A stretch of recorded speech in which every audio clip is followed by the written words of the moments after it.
Anyway, thank you very much for joining us. Again, as I say, this is based today then on our new USB-C products, so products with USB-C connectivity, but then also other areas of USB, which we'll run through as we go through it. So we have a lot of products that have some sort of USB connectivity, and we'll be running through some of those as well. So I'm Dan, Key Account and Partner Training Manager for CYP Europe, and with me is Kevin. Over to your title, please, Kev. Yes, I'm a technical product development manager, director. I'm really upset actually because Dan's got a new title and it's now longer than my title. And I've always been very happy that I had the most ridiculously long title in CYP, but no, Dan's now beating me. Sorry, Kev. Yeah, I do apologise. Right, let's have a look. So as you've probably all seen before, CYP are well known for signal distribution and signal management products, including AV over IP, HDMI and Hdbaset T matrices, extenders, audio products, including amplifiers, audio converters, etc., switches, converters, signal management tools, and HDMI cables, many of which can be used across a wide range of markets. So let's have a look at what we're going to go through today. So to start off with, we're going to speak about some of the new products that we've launched with USB-C connectivity. I'm not sure how each market is reacting. I know some of our key partners have been saying we're getting lots of demand for USB-C. Others, I imagine in certain regions, it will take a bit longer, but obviously it is becoming more and more popular now, thanks to laptops and other devices that have that. We'll have a bit of a run through some Hdbaset T1 products as well that are now utilizing some USB data connectivity. We're going to have a look through AV over IP, because of course our AV over IP products can also transmit USB data for KVM. Hdbaset T2.0, which we've had for a while, but again has that USB pathway. USB data extension, so you might not need audio and video, you might just need data extension for USB, which we have that covered also. And then some USB hub products and some other loosely related products with USB. Where it's appropriate, I'll touch on sort of development that's going on in the background with USB and us for products that sort of are going to be released over this year as well. We'll touch on a few of those as we go through. Fantastic. Yeah, great stuff, Kev. So let's start with USB-C or USB Type-C, depending on how people refer to it. You'll see on the right there, we've already got a growing range of products with USB-C connectivity. And within this growing range, the main thing is handling common connection types. So typically HDMI as well as USB-C, sometimes then DisplayPort, sometimes VGA and Hdbaset T inputs as well. But again, sort of utilizing common connection types with the new USB-C growing connection type. So USB-C can of course be used for data and power over cable. We put an asterisk there because some of our models will provide power to the device and others won't, as far as I'm aware. So let's move forward from there. Yeah, you just need to check the manuals on individual products. Yep. There. Sometimes it's completely possible and feasible with products, and other products it's not practical with the amount of power that's going on. Additionally needed by the products themselves, because it's quite a chunky power outage that you need to meet for USB-C power. Yeah, wonderful. Thanks, Kev. And we've just put on here as well, as you can see on screen there, we are literally moving from quite standard or quite straightforward switches right the way through to high-end advanced presentation switches. So high to low feature sets, allowing USB-C connectivity across various price points. So let's start with the EL31C 4K22. So this is an HDMI switcher essentially, but with USB-C input, HDMI input, and a mini DisplayPort input.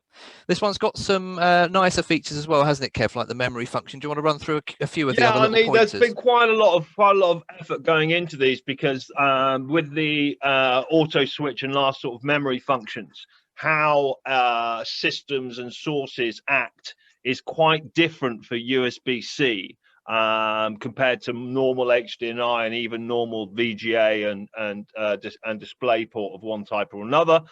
And so there's a lot of work going into this, what seems like a quite simple product, a lot of R&D work going in to making sure that the auto switching is working correctly across these different input types.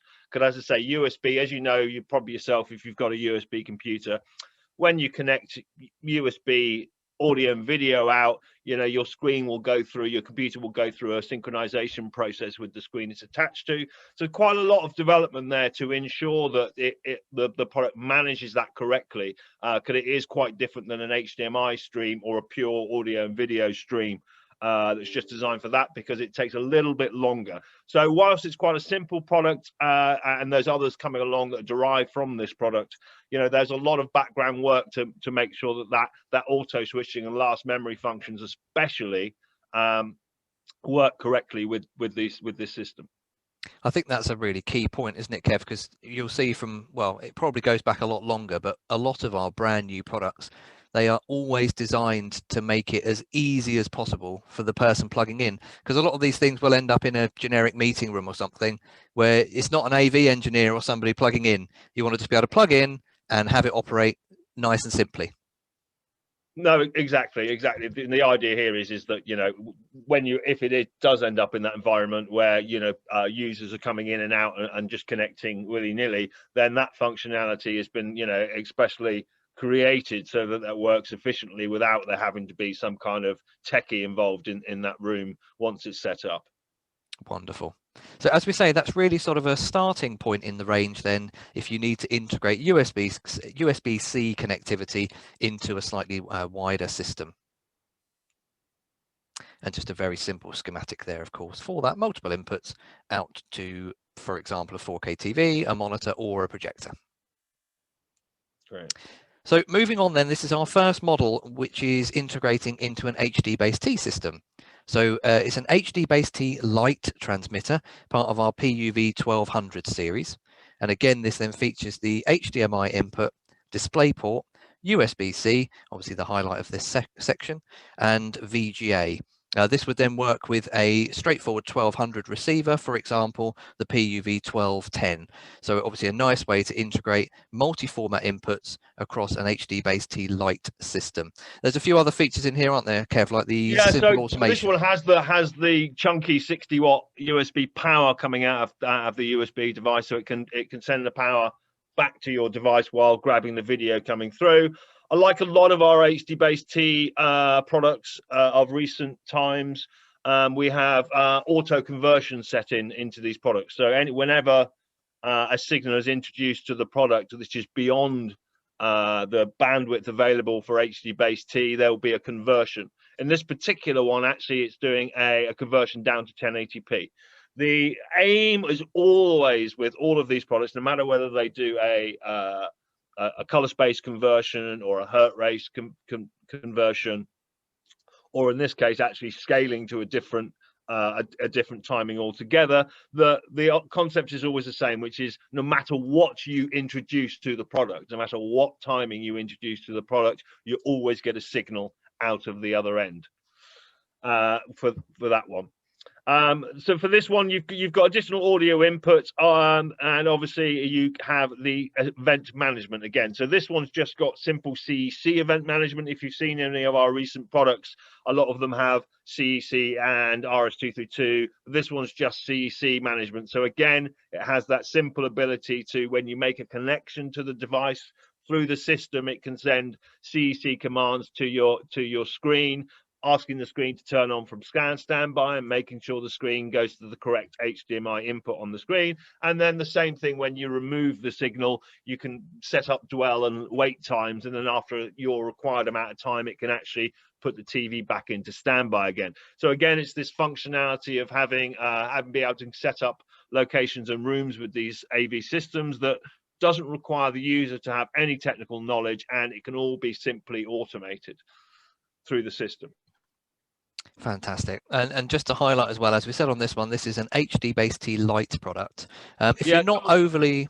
Sorry, carry on, Kev. Yeah, Thomas is just asking about audio. So this one's got audio integration. Obviously, for the separate audio input, it can be routed to other inputs as well, but it's primarily designed for the VGA input, so you can grab audio with that. Now, sometimes you'll get display port with or without audio, depending on how your system's set up, so you can use it for that as well. And then obviously whichever signal is selected, the audio will be integrated into the Hdbaset T video output. And then at the other end, depending on the RX you're using, will depend whether you have an amplifier built in or an audio de-embedding built in, or it's just an HDMI output. So on the audio output side for the RX, you get the right RX with the audio config that you really need.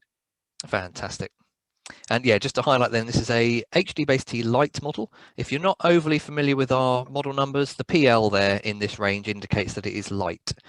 So that's just to highlight that, which is a segue into the next model, which is then Hdbaset T Full. So if you need a longer distance, that would be one benefit, of course, of having the full Hdbaset T. And these are also part of our 1600 series, as indicated by the name here. So these are all part of our reverse powered range. So you may have seen before we have the 1630 tabletop unit. This is then sort of a step up from that, which then integrates that USB-C connectivity again. So as we've said in the past, any of the 1600 series models, the transmitter is receiving its power from the receiver end. So you're actually powering the system from the receiver end, which makes positioning or locating your transmitter incredibly simple. So as you see, it is a very nice tabletop design. And of course, the only cable that would be coming into this is the CAT cable, because you don't need a separate power. If you look on the back of it, you've simply got your a nice, neat hole in the back of the unit. It comes with a clamp to clamp it to, and you've just got your Hdbaset T output there. A couple of points to make on this one. We are looking at an HDMI version of this, which is being designed specifically with our fiber HDMI cables in mind and being tested in R&D with that.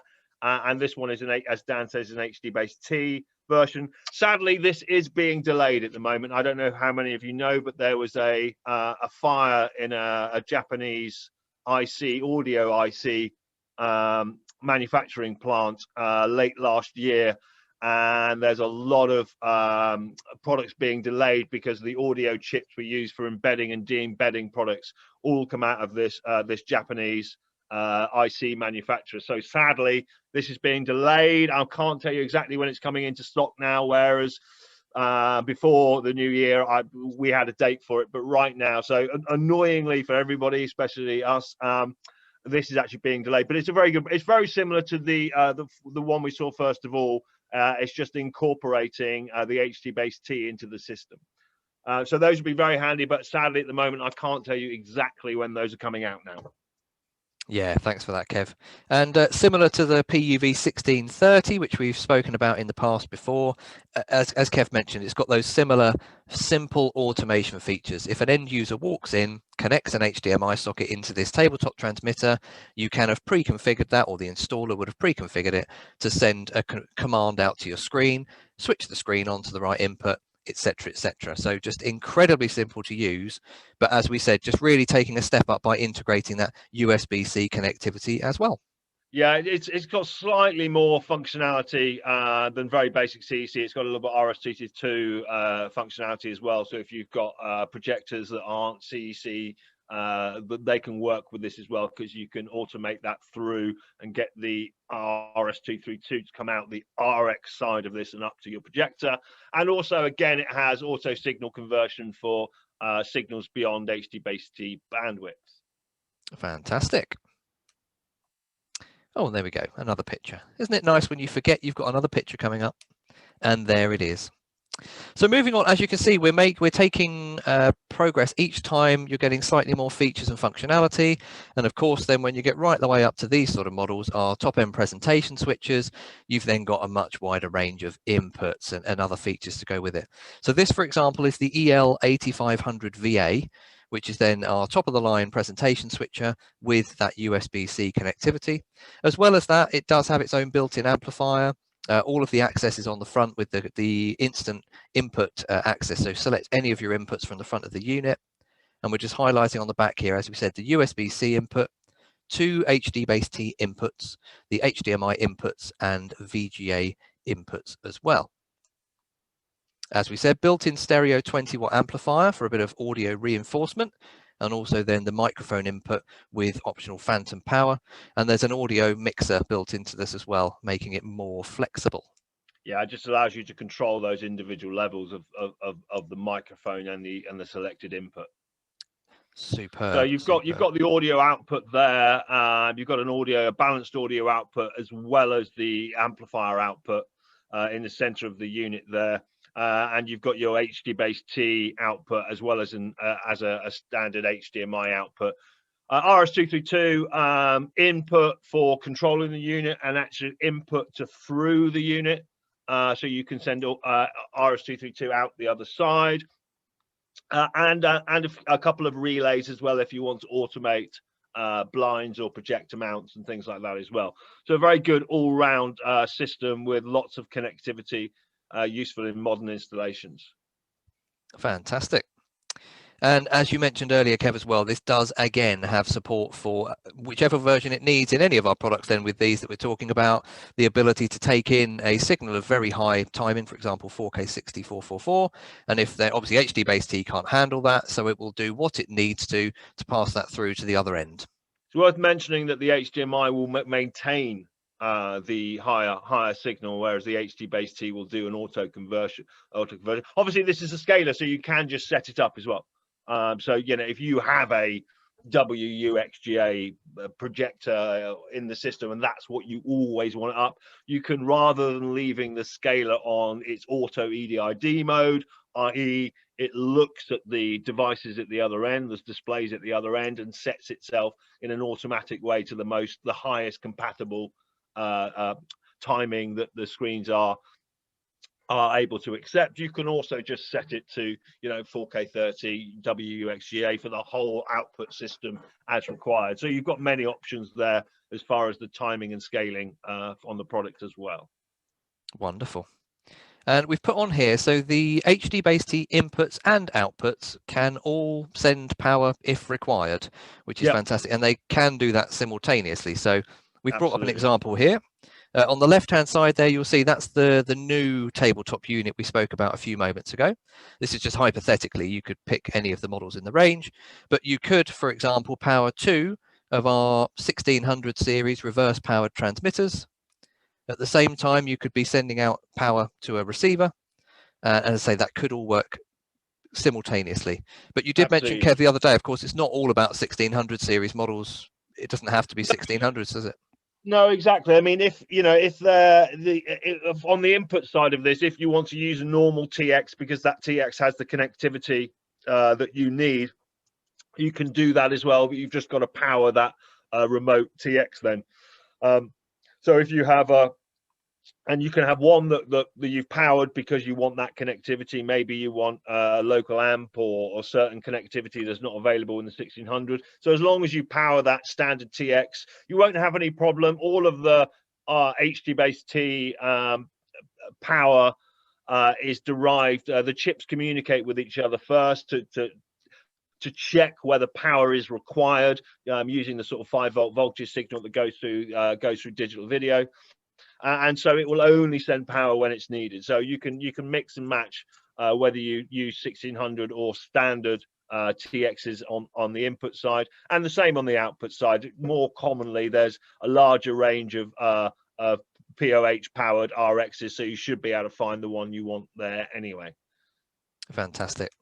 And just to highlight as well then, for very simple control, you could use the CRTG1 trigger, just directly connected into the unit. This is just the sort of default image for this, but this would control the first 8 inputs, isn't it, Kev, of the unit? You can choose, basically it's an input switch. The trigger acts as an input switch. So it's one of those things where this particular version has 9 inputs, and so you've only got 8 buttons. So you can determine which 8 inputs you want to be able to use from that direct trigger. Fantastic.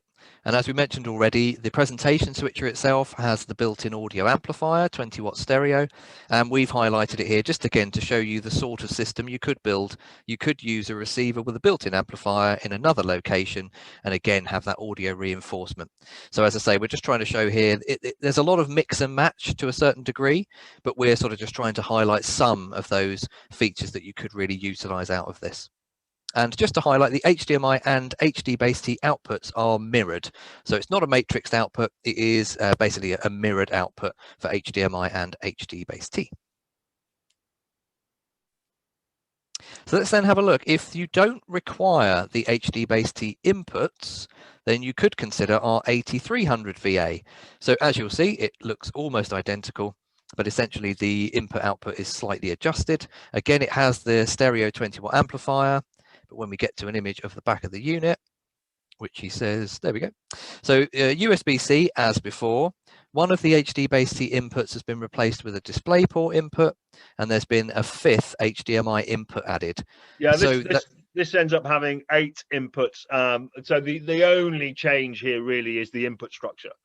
We've removed the Hdbase T inputs because obviously the development of those and having those Hdbase T chips in the back of it puts the price of the unit up. So this is literally a cut down one where the specification, the connectivity is all the same, apart from the actual input structure has changed to be one USB-C, one DisplayPort, 5 HDMI, and 1 VGA. Exactly, and it does have a significant effect on the overall price point. So again, just making it an appealing option if those Hdbase T inputs are not required. So that's kind of covered the USB-C connectivity. As always, there's always more development in the background, but that gives you an idea of where we're heading and expanding that range. So Kev as well, do you want to have a quick chat about the Hdbase T1 products with some USB connectivity? As far as development goes, you're probably all aware that Hdbase T1 doesn't really have the bandwidth available for USB. But over the years of the development that we've been working with the Hdbase T1 chip, we've managed to get, through our R&D experience with the chip, extra functionality from this chip. And it's sort of like, you can kind of consider it like a bit like overclocking a PC and running it at a slightly higher rate to get more bandwidth out of it. So the examples of that is our optical audio return system, that where we grab audio from the RX end and throw it back down the CAT cable with Hdbase T1. But also we've developed a system for USB connectivity with Hdbase T1. Now it doesn't have as much bandwidth throughput as Hdbase T2, we'll talk about later, but it's absolutely fine for keyboard and mouse, interactive displays, interactive projectors, and things like this. So with these products now, we've just released, I can't remember the date that these are coming in down, but we've just released a kit which essentially is an Hdbase T receiver, which is powered, which has the Hdbase T input and amplifier and RS-232 and relay outputs, as well as audio outputs and HDMI outputs and the common IR outputs. So this is a base RX. So this is the PUV 1350 kit. So the kit comes with this RX. The RX sends POH power back to a 3-gang remote powered TX. So you've got 3 HDMI inputs, a VGA. I've got it the right way up today and everything. Fantastic. The VGA, audio ins and out, and your USB connectivity here as well. So this is the first one that's being released. There actually will be a cut down version of this, which will be in a 2-gang size box. All of these boxes will fit in both Euro and UK sizes. So this cut down one, which I think is going to be the PUV 1330 kit. So this just cuts it down to a smaller size and reduces the input. So you've got the 1 HDMI and the 1 VGA with audio and the USB again there. So on the back of these units, this is where it gets quite interesting. You've got your Hdbase T input, but you've also got a trigger output module. So we've modified the trigger you saw earlier, which was based on a normal cable connection, and you've only got about 5 meters, to a trigger that is designed with an RS-232 CAT connectivity. So we've got CAT connectivity here, and that means you can go much further from the transmitter to the actual trigger, about 30 meters if I remember rightly. And this gives you RS-232 and power to this unit, and then this unit can be set up to control the amplifier and the inputs on all of the associated products in the kit. So you get this whole thing in a kit. So this is the PUV 1350PL kit, and all three of these items come with it. Really designed for interactive displays in education and in business environments where you want to have those interactive displays, and the ability to control all of the major switching, audio, and audio functionality, mutes, from this trigger. So a nice little kit that's coming out later in this quarter, and the cut down version will be available in the second quarter of this year. Fantastic. That's great to see, isn't it? Again, given how long Hdbaset T1 has been around, to carry on really pushing the boundaries of it. And again, as we said, it's an Hdbaset T Lite kit. So of course that does help in terms of the cost effectiveness. So, you know, again, for those education systems, absolutely fantastic. Yeah, absolutely. Wonderful. Let me just carry on through. So we'll carry on, Kev, carry on. Asking about the impedance. I think probably of the amplifier. Yes, so this you got 4 ohms, which is reasonably standard for our amplifier impedance. Most of our amplifier impedance are all 4 ohms. Obviously, you can then connect different ohmage with the relevant effects that will have on the audio level. Super. Thank you kindly. So looking at AV over IP products, which also have some USB data connectivity transfer for KVM, for example. So we've had these for a while now, but of course the IP7000 transmitter and the IP7000 receiver, the IP7000RX, do have the ability to share that USB data over the network. So again, if you're looking to utilize this with, for example, as we said, KVM, then you will have that support with these units. Tried and tested, really, aren't they, Kev? We've had these in the range for a while, useful for things like touchscreens or other devices. Absolutely. I think that the reality of the USB connectivity in most AV over IP products is that they don't support asynchronous USB devices like webcams and stuff like that. It's more data set based, so transferring files, keyboard and mouse, interactive displays and things like that. The things to really note here is with the latest phase 2 of the controller box for AV over IP that we introduced last year, you have the ability to change how the routing acts. So at the moment, if you're aware of the system, you might have used it either using the drag and drop interaction or telnet commanding from a third-party control system to do the switching here. Now, the reality is that we've separated every individual stream into and have now a free routing method for this. This allows you to decide, and this is especially relevant on USB, whether when you do either that drag and drop interaction or you send in your telnet commands to make switching, whether you actually switch the USB or not, or any of the other streams for that matter. So in other words, if you want a hard fix so that this TX always has its USB connected to this RX, you simply go in and untick the free routing, and then whenever you have commands or you do the drag and drop, that stream will stay set from that TX to that RX and won't move. Even though your user has changed the video and audio streams, you can keep that preset set in, and you can just decide by checking or unchecking the free routing of any of the streams involved here. So again, you have that for RS-232 and IR as well. So you might want to fix an RS-232 stream so that TX is always sending it to that projector. So this free routing has added extra functionality to not only the USB but all of the streams that are being used through the AV over IP system. Yeah, excellent point. Again, it's just all part of that flexibility of that system, isn't it? Yeah. Really. So we're showing it here without the. Yeah, exactly, definitely. That and the user modes on this, where you can set up. You have one big system and you can separate it into basically subzones where users are allowed to log in and can only see the TXs and RXs that you want them to have access to in that room. But actually, you've built a much bigger system of AV over IP that might have multiple zones with multiple users allowed to log in from different rooms, all seeing only what you decide they can see. Yeah, very smart. Very smart indeed.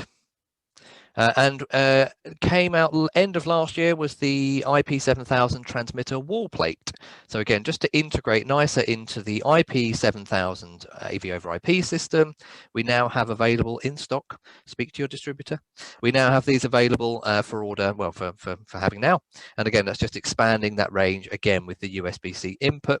So yeah, so just adding to the range there, which is superb. Slightly cut down from the normal TX, but most of the primary I/O is there. Fantastic. So let's have a look at Hdbaset T2. So of course, a tried and tested method of having USB over that signal extension. So from our range, then that would include, for example, the PUV 2010 TX and RX, which have been in the range for a while. Obviously, as you see on screen there, they're a nice slimline design. They do also have that optical pathway that Kev mentioned earlier, as well as ARC, if you need ARC. Yeah, I was going to say they've got both. They've got like an optical return pathway, or you can literally flick a switch on the side and you get arc pullback instead of actually introducing an optical signal to it. So you have choices there about which type of audio, whether you want the arc or an optical connection to be dragged back the wrong way, back to the TX at the other end. Fantastic. But of course, just to highlight, these are probably points that I don't always think of, but might as well say them out loud. But Hdbaset T2 having its signal error correction. So of course that is a benefit over those sort of maximum distances as well. But as we said, this will allow you then to carry that USB data over the signal extension as well. And there is also the wall plate versions available. So these have been you get better 4K distance with Hdbaset T2 as well. I think as a lot of you are aware, with Hdbaset T1, the 4K distance, like even the 3G 4K distance is dropped down on Hdbaset T1 full and light. With Hdbaset T2, you get the full 100 meters even when you're at the maximum 4K distance that the system accepts. Fantastic. But yeah, these have been, we've had demand for these for a while, Kev, haven't we? Again, especially things like education, where you're using the interactive displays and things like that. So again, Absolutely. Another tried and tested method to the system, and this would be the PUV 2010 series. So there is some development going on around essentially, we can think of it as and we'll probably be calling it an Hdbaset T2 light chip. As you know, Hdbaset T are moving around the transportation, sort of coaches, airplanes, vehicles, and how we transmit audio and video data around those. So there's been some development around that. So as we go through later this year, you'll begin to see some what is essentially Hdbaset T2 Lite technology, which will drop the distance down to about 35-40 meters, depending on the cable type of signal that's going in, but will also maintain all of the USB and all the audio pathways of Hdbaset T2, but obviously short distance, so it'll also bring the cost down of Hdbaset T2 solutions. Fantastic. Just highlighting then the next section we were going to look at was just simple USB data extension. So we've looked at other options here that utilize video, audio, and all sorts of other data transfer or extension as well. But then we do have just some straightforward USB extension. So this model here is brand new to the range, which is due in Q1. I don't have an exact date on me, I'm afraid, but it's due in soon. And this is then USB 2 over CAT, essentially, so USB extension. So we'll bring up the key points here, but they're quite a nice discrete size for a start, aren't they, Kev? But yeah, again, just another simple way. I mean, both of them will sit in your hand. You know, individually, they'll easily sit in the palm of your hand. And if you're like me, you've got massive hands. I don't really. They'll sit in your hand. So they're very, very small and discreet. The transmitter side is powered from the USB connection from the PC that you're working with. On the RX side, in order to maintain the amps, the power amps out of the USB ports, that needs to be powered. Fantastic, good stuff. And that, as we say, then is just literally straightforward USB over the extension, We can show it on here up to 50 meters. And again, as we highlighted before, just some typical examples there of it in use as he makes the image disappear. If you need a little bit more than that, we then have our PU USB AL kit. So the AL is audio and LAN. So as well as giving you that USB extension, you're also then able to extend bidirectional audio and LAN signal. So again, just adding to the range really. These are Very rack useful 300 where you've size got as well. one cat cable and you need to, as well as USB, either have the LAN connectivity local or audio, bidirectional audio as well. So you're literally going audio in and audio out at both ends. Both units are essentially the same. It comes as a kit, but you only need to power one side of it. And you can choose which side you want to power it as well. So you can choose to power at either end. So it's just adding that extra flexibility. Remember here that when you've connected locally to the TX, that the 3 USB connections are on the TX are actually acting as a hub as well. So even though the units are identical, one ends up being a TX, one ends up being an RX. Where you use the TX, the 3 USB connectivities can be used as well. So you're adding extra USB connectivity to your source USB computer as well. Fantastic. Good to know. And then we're sort of on to our well, bits and bobs in a way, although they are advanced products, but these do then have the USB connectivity. So as we put on here, USB hubs and other devices. So let's start then, for example, with the SY Extreme. So the reason we've included this is because it connects to your laptop or PC via USB 3 connectivity. And of course, then this is a capture and recording device. So we'll show you the back of this in a moment.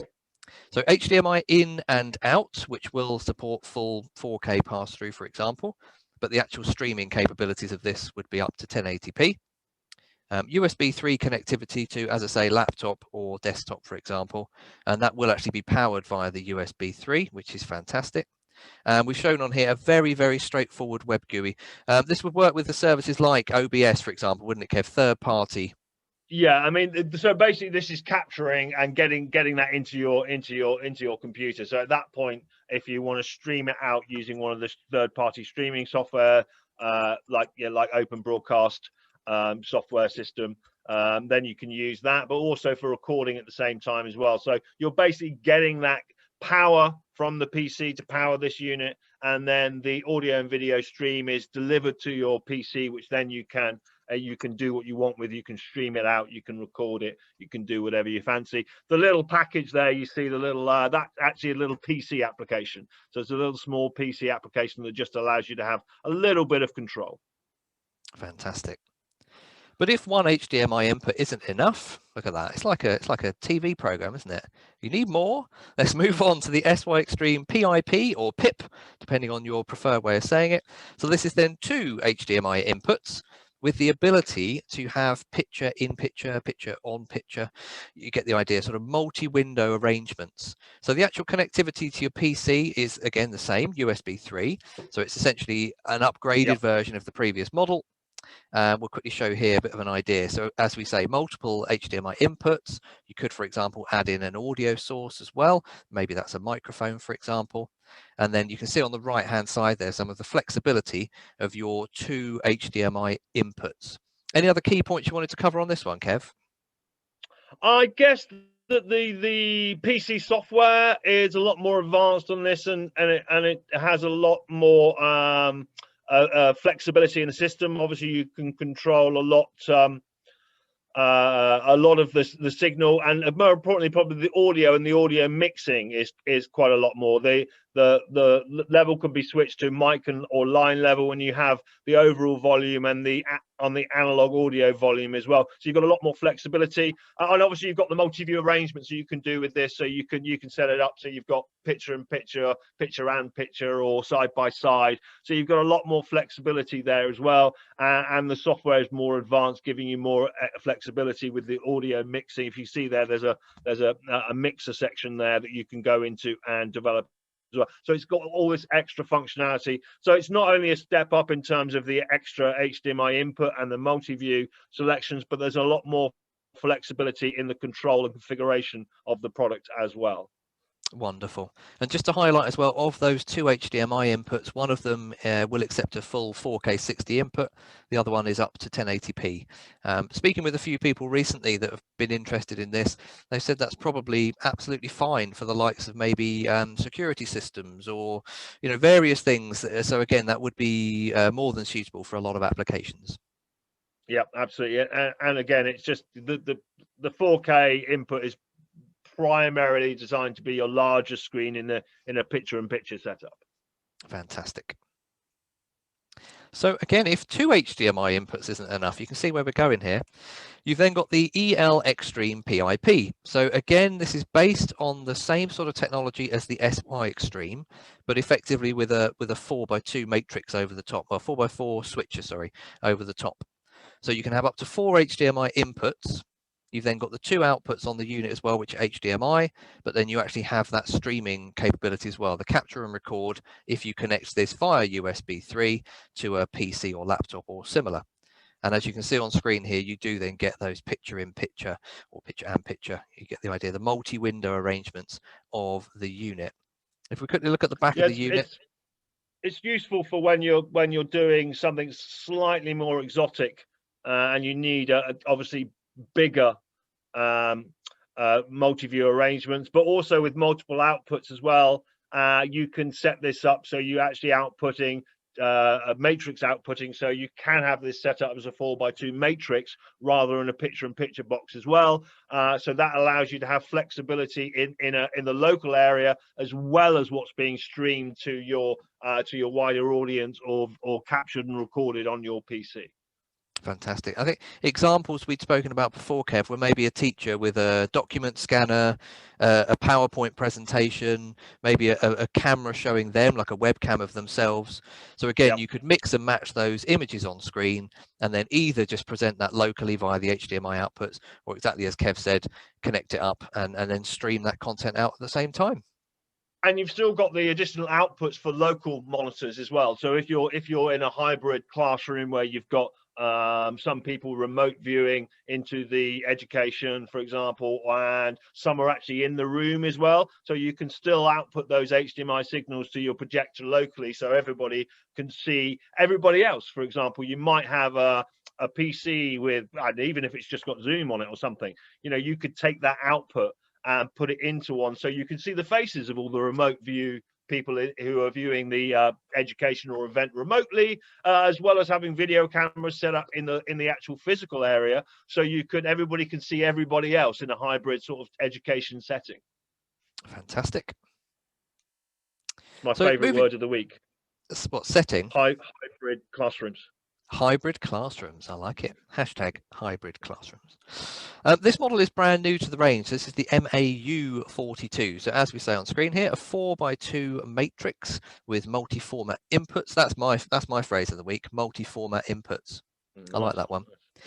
So as with many of our models now, this does have that integrated amp. Have you got a question there, Kev, that you wanted to? Yeah, sorry, Pete's asked.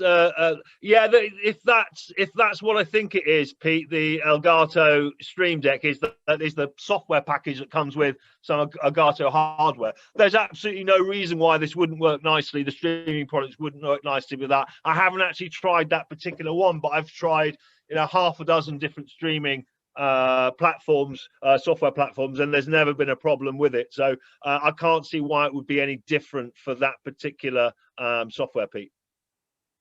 Fantastic.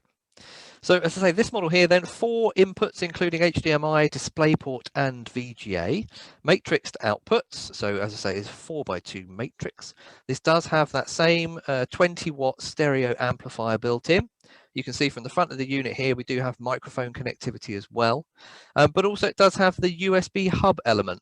So where might we use that, Kev, and what would it do for us? This is really getting a simple multi-format 4x2 matrix and putting a lot of extra functionality in it with your amplifier, with your trigger input, with your USB connectivity, with LAN connectivity for control, microphone inputs with separate volume controls for microphone and your other levels to the amplifier and the audio outputs.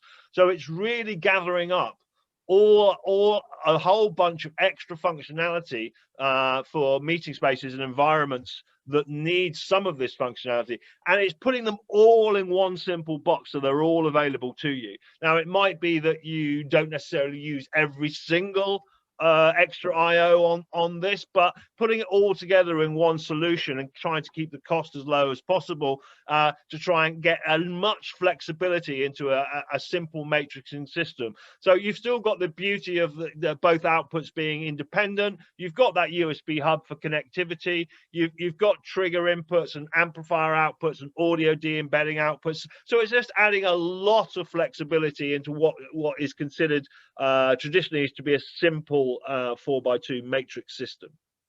Wonderful. Can't argue with that. Yes, and that's all sort of 6G. Apart from the VGA input, obviously, you've all got 6G 4K throughput through there as well. So it's the highest specification. Wonderful. The audio mixing functionality is great as well. So again, you've got this level adjustment you can do both with the volume potentiometers, knobs. Good stuff. On the front of it and through the software control as well from the web GUI. Wonderful. These are then taking that another step further, so integrating Hdbaset T as well. So these can be used as a pair, the EL2600V and the PUV2600RX. They don't have to be used as a pair, but they do work well together if you need it. So I'll bring up the key specs, and if you want to have a, it's almost similar to the last one in sense of the 4 inputs, but so again, utilizing it. Yeah, as a unit on its own, the EL2600 is very similar to the MAU 42 you saw there. It's got the same type of multi-format input. It's got the same 4x2 matrix structure. It has even more advanced on the USB side. So you've got multiple USB hosts that can be connected to this and at the other side. So you can actually have hosts, USB hosts at both sides if you're using the TX and RX in this system, and then have USB running in both directions and host control from both directions. So it adds that further flexibility as well as an Hdbaset T output for at distance transmission to the flexibility we saw on the MAU 42 that we just showed you. So again, you have microphone inputs and volume controls for those. Instead of having independent potentiometers for volume controls, you just switch through sort of the line or speaker output and mic level independently and use the same knob to control each independent level. Fantastic. So again, it has the extra flexibility. If we look at the 2600s and the RX.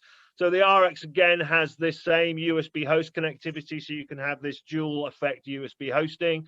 Again, has audio outputs, has a local input as well, and dual outputs. So it adds a lot of flexibility. So if you need to be able to put, display one signal to a projector and another signal further down the hall in a lecture hall or anything for screen reinforcement reasons, then you can do that with the system very nicely. And you've also got that local HDMI input on this RX, which you can configure to flick back when there isn't a signal. So if you want your digital signage or marketing to go on there, or event identification on there, you can do that type of thing as well. So very flexible system, adding that extra layer over the U42 we just saw before. Fantastic. And as you said, because the EL2600V could stand alone as a multi-input matrixed output, because the HDMI output and Hdbaset T are independent, but you can actually, when you pair these together, you can power the EL2600V from the RX end if you want to. Yes, again, indeed. adding that flexibility. So I think every single thought there has been put into it, hasn't it, Kev? As a single unit or pair. Yeah, again, it's from a development point of view, it's often you've got to think, well, it's not always easy to go, okay, we'll build 5 different devices. What you try and do is take those, if you think about what the 5 things we want to do, and we try and build 2 devices that cover off those 5 environments that we feel this could work, rather than having one for each, which from a manufacturing point of view and a product, a product SKU amount of products we have in the range makes more sense. So this one covers off even more of those different AV environments. Wonderful, great stuff. So I think that actually will almost wrap it up. That's a unusual slide for me to have in there, so we'll just sort of move on past that one. But that does, that was actually, in fairness, that is our roadmap. So if anyone did miss last week's session, I'm going to pretend that's why I put it in there. Yeah, we did no, cover last week. I think it's important that, you know, obviously we are working on Dante. There's a couple of Dante products coming out, and there's also Dante being integrated into HDMI matrices.